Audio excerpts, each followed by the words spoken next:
certainly not one of our better days today. And give Indiana credit for that. I thought they were fantastic. It's you try the best you can to simulate their speed, especially from defense to offense. And we talked a lot about how we were going to start the game. You have to withstand, especially in this building, that initial push and thrust. I mean, they've done it to Illinois, Ohio State, now us, where you just come in and they just hit you with that spurt right away to start the game. And, I thought we worked our way back in a little bit. We withstood that.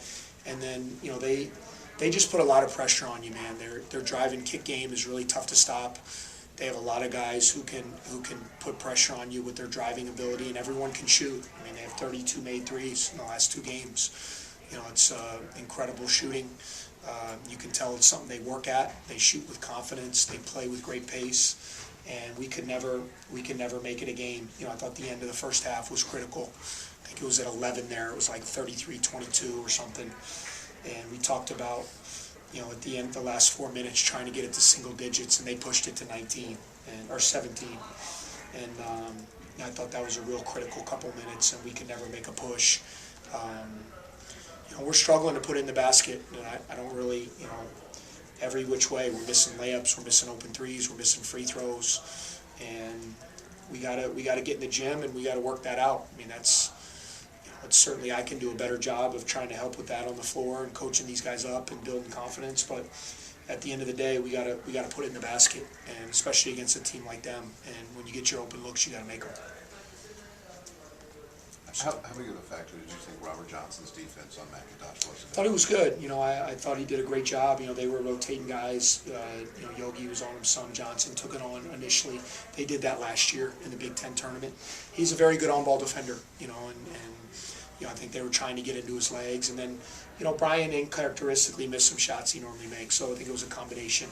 It wasn't one of his better days. Had a couple turnovers, but give them credit. I thought their defense was locked in. I thought there's a really good commitment on that end of the floor, which then when you add their offense to it, makes them a really tough team to beat. Do you think the defense was exposed at all today?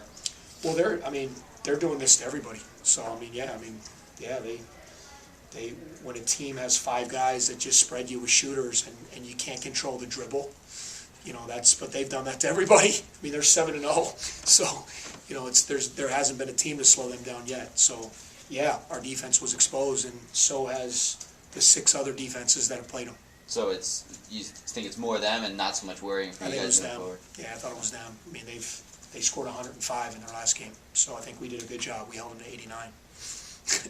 So I mean, they put 100 on Ohio State. They put 89. I mean, it's a hard team to guard, guys, especially in this building. It's one of the special environments.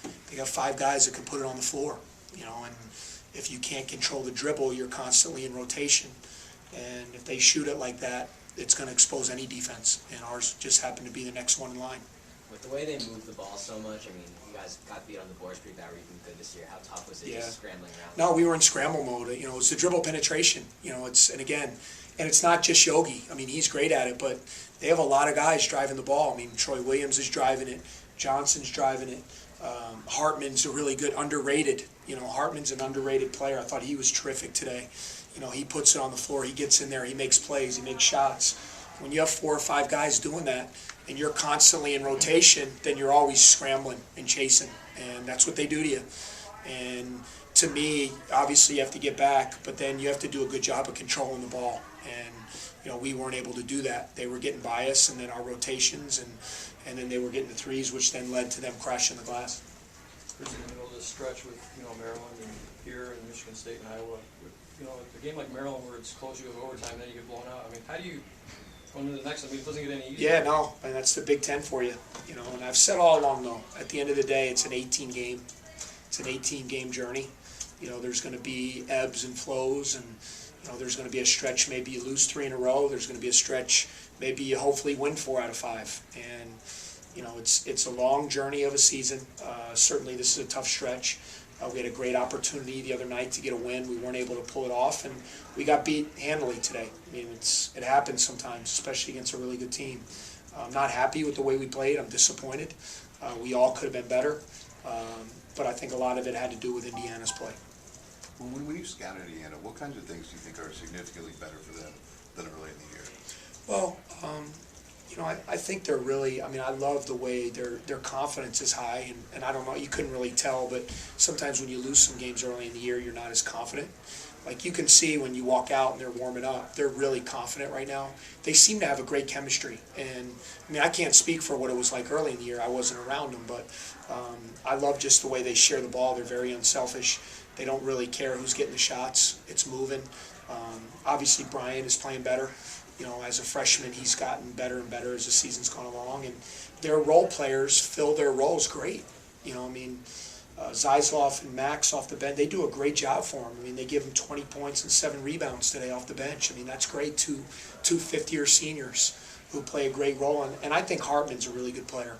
I just think he's a kind of an unsung guy for them, and you add those guys to Williams and Yogi and Robert and Troy, and all of a sudden you got a really good team, and they're a very veteran bunch. The only young guy they're playing is Bryant, really heavy minutes. And Yogi's a senior, Troy's a junior, Hartman's a junior, 2 fifth-year guys, and experience makes a big deal in this game. How carefully you trying to be with Alex? I see, spelling him on the bench a lot, but did Yeah. he surprise you at all with how well he played? Yeah, I thought he was great. It was good to see him. We need it. It was good to see him play 20 minutes, especially that was probably the fastest paced game we've played. And for him to get 20 minutes and give us 19 points, hopefully that'll be a real positive coming into this game, out of this game, as well as Trey. I thought Trey played much better. So hopefully, those were two guys that are such a big part of what we're trying to do.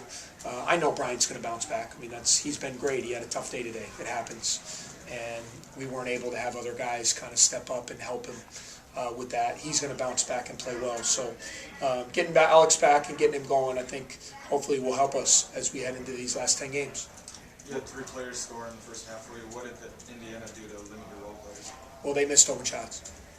So, you could look at it. You got to make layups and open shots. So I thought those guys you're talking about had a number of opportunities, and you got to make them, and they didn't. What advantages does playing Pardon and Ola give you guys offensively, and then how do you have to adjust your defense when you have to have a guy like Derek, try to guard some of these perimeter players? Yeah, well, we didn't do it much today because it was just not a good matchup for it. I think when you play other teams, like it was good against Maryland because they're playing Robert Carter as a 4, and teams that play bigger. Michigan State coming up, they play big. Purdue plays big.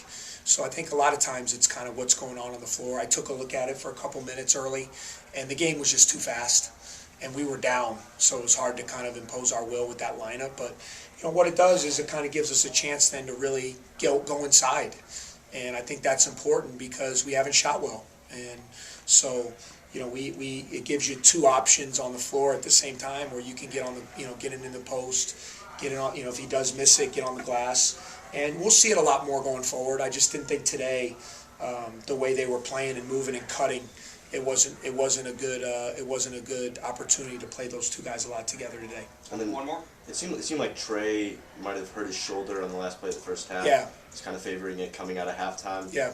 Is everything fine Yeah, with I'll that? get an update. He got a little bit of a, he got dinged up a little. I don't know what they call them, stingers or whatever. He got hit with a screen and kind of the trainer felt though he was good to go, and I guess we'll learn more.